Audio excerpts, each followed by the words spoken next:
Olha só, tô aqui com o Thiago Chavoso da USP. Você vai me explicar o seguinte. A política que a gente vive hoje no Brasil. A gente tem o presidente e os 3 poderes, é isso?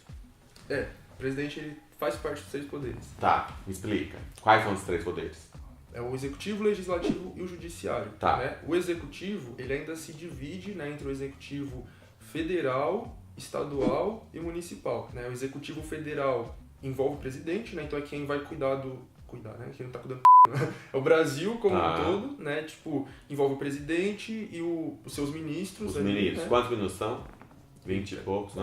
Eu não sei exatamente quantos são, porque pode variar de governo para governo. Tá. Né? Então o governo do Bolsonaro ele mudou a quantidade de ministros que tinha antes e passa mudando, não é um número fixo. Né? Porque os ministros eles vão ser quem vai estar junto com o presidente administrando o governo, né, do país. Né? Tá. Então ele vai colocar o ministro da saúde, o ministro da educação, o ministro do meio ambiente. Então o ministro não é votado, é o presidente Não. que escolhe. Isso. Depois, O executivo estadual Tá. é o governador do estado e os seus secretários.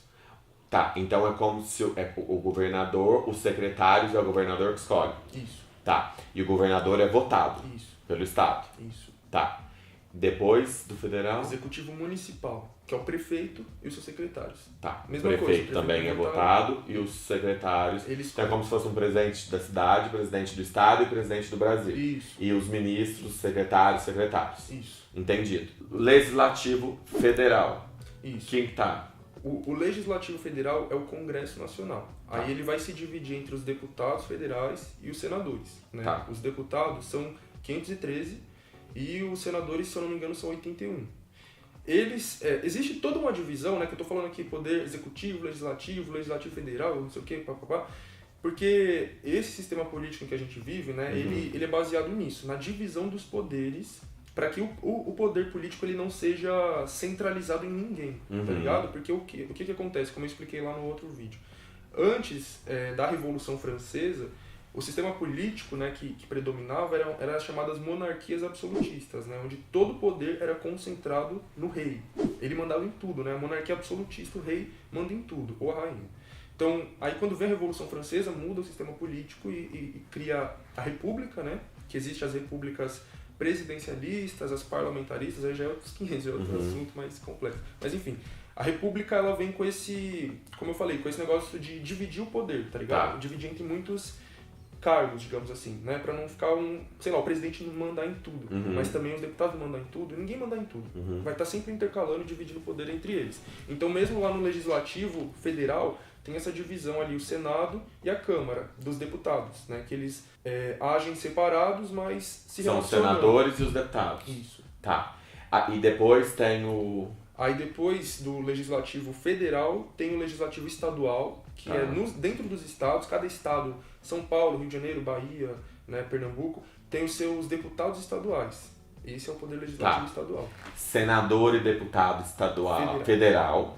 Só deputado estadual e vereador. Isso. Entendi. Então você me explicou o legislativo, o executivo, legislativo e depois a gente tem o O judiciário. judiciário, Poder judiciário. que faz parte. O Poder Judiciário, eles são basicamente os juízes e os ministros do STF. Né? Então é o poder... enfim, enquanto o Poder Legislativo ele cria leis, o Poder Executivo ele executa as leis, né? Ele coloca elas em prática, e o Poder Judiciário ele meio que está lá para fiscalizar se as coisas estão funcionando direito, está sendo cumpridas as leis, tá ligado? Então aí o Poder Judiciário ele vai se dividir também, né, entre aí nos estados, e o máximo do Poder Judiciário é o STF, né, o Supremo Tribunal Federal, que... São outras pessoas, então. São os ministros lá. Então vamos supor, a gente tem um prefeito, a gente começa pelo prefeito. Como é que faz as leis, por exemplo? Como que elas são aprovadas? Os ministros têm que aprovar? Não tem nada a ver. Não, é o Poder Executivo. No caso de uma cidade é o prefeito. Ninguém manda sozinho, né? Então nem o prefeito vai lá e fala, eu quero criar essa lei aqui e já era. E nem os vereadores falam, a gente criou essa lei aqui e já era. Né? Um precisa da aprovação do outro, assim, tá ligado? Então é isso que você falou. Vamos pegar, no caso de uma cidade, o vereador vai lá e elabora um projeto de lei para aquela cidade. Aquilo ali só vai valer ali dentro daquela cidade. Aí ele elabora o projeto de lei, apresenta na Câmara dos Vereadores, né? E aí vai para votação, né? Como você falou.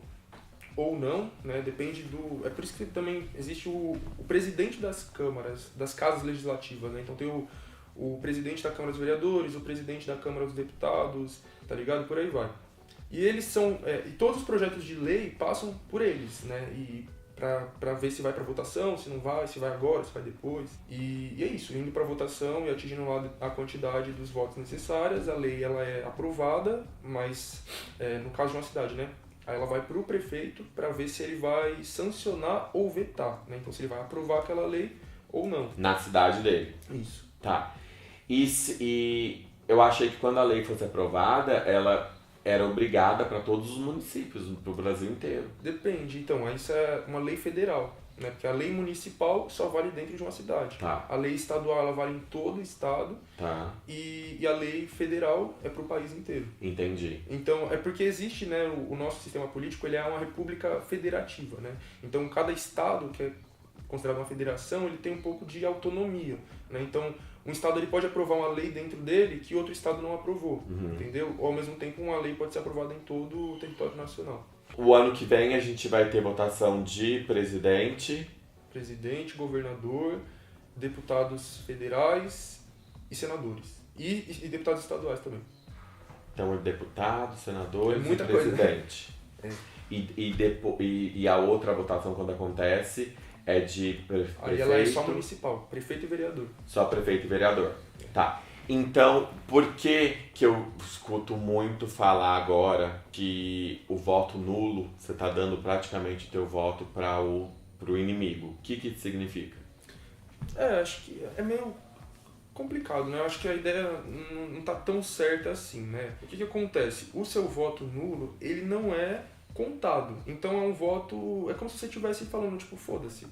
E basicamente quem vota nulo é porque não tá, né, contente com ninguém ali. O voto nulo ele não é contabilizado, né? Os votos... Existe um negócio chamado votos válidos, né? Que são os votos que vão ser contados, que são o voto que foi para alguém de fato. Né? Se você tiver votado num candidato. Então qualquer outra coisa que não seja um voto direto num candidato não é computado. Então se você votou nulo, se você votou branco, se você não foi votar, se você votou algum número aleatório lá na urna, isso aí vai ficar tipo de fora. Então é por isso que a ideia de que, sei lá, vamos supor, tem gente que fala assim, se todo mundo votar nulo, ninguém vai ser eleito, não sei o que, isso não existe, tá ligado? Porque primeiro que é impossível convencer toda a população a votar nulo. Porque vamos supor, que 99,9% das pessoas votaram nulo. Se uma pessoa for votar, em quem ela votou vai ganhar.